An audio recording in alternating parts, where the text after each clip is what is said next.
So ఇప్పుడు అమెరికాలో కూడా వీళ్ళకి ఇక్కడ వైట్ ఆస్ట్రాలజర్స్ ఉంటారు, అలానే ఇప్పుడు లండన్ లో ఉంటారు, ఆస్ట్రేలియాలో ఉంటారు, ఆ దేశం వాళ్ళు ఉంటారు. మన జ్యోతిష్యంలో ఉన్నవి వాళ్ళ దాంట్లో లేనివి, లేదు వాళ్ళ దాంట్లో ఉన్నవి మన దాంట్లో లేనివి అనే డిఫరెన్స్ ఏమన్నా మాట్లాడగలుగుతారా? మన హిందూ ధర్మంలో ఉండే ఒక శాస్త్రము ప్రపంచంలో ఎక్కడా లేదు. ఎందుకంటే మనం చేసే ఒక పూజలు కావచ్చు. స్వామి ఇప్పుడు మీరు అమెరికా ఇలా అన్ని దేశాలు తిరుగుతున్నారు కదా, సో ఇప్పుడు అమెరికాలో కూడా వీళ్ళకి ఇక్కడ వైట్ ఆస్ట్రాలజర్స్ ఉంటారు, జ్యోతిష్యం చెప్పేవారు, అలానే ఇప్పుడు లండన్ లో ఉంటారు, ఆస్ట్రేలియాలో ఉంటారు, ఆ దేశం వాళ్ళు ఉంటారు. ఆ దేశం వాళ్ళ జ్యోతిష్యము మన జ్యోతిష్య శాస్త్రం మీరు అన్ని తిరిగారు కాబట్టి అన్ని తెలిసి ఉంటాయి కాబట్టి ఏంటి డిఫరెన్స్? మన జ్యోతిష్యంలో ఉన్నవి వాళ్ళ దాంట్లో లేనివి, లేదు వాళ్ళ దాంట్లో ఉన్నవి మన దాంట్లో లేనివి అనే డిఫరెన్స్ ఏమన్నా మాట్లాడగలుగుతారా?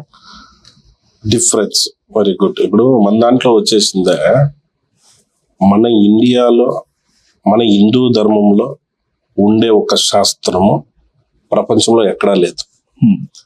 ఎందుకంటే మనం చేసే ఒక పూజలు కావచ్చు, మనం చూసిండే ఒక మన పురాతనం కావచ్చు, వాళ్ళు చూసిండ్రు చూడబోరు కూడా.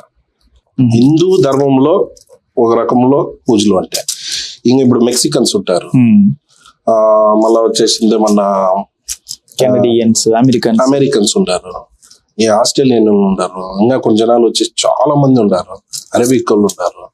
వీళ్ళంతా మనం కంపారిజన్ చేసేకే వేయాలి, ఎందుకంటే వాళ్ళు ఏడో ఉన్నారు. వాళ్ళదంతా శాస్త్రము అంటేనే నవ్వుతారు సార్, ఆనెస్ట్ గా చెప్తాను. అది వేరే. మన దగ్గరకు వస్తే అలా ఉండదు కదా. వాళ్ళది ఎలా ఉంటుంది? Past, present, future, love, life, career, children's, health, wealth, things, prosperities, వాళ్ళది ఏం నడుస్తా ఉంది ఇప్పుడు. ప్రజెంట్ ఏమి,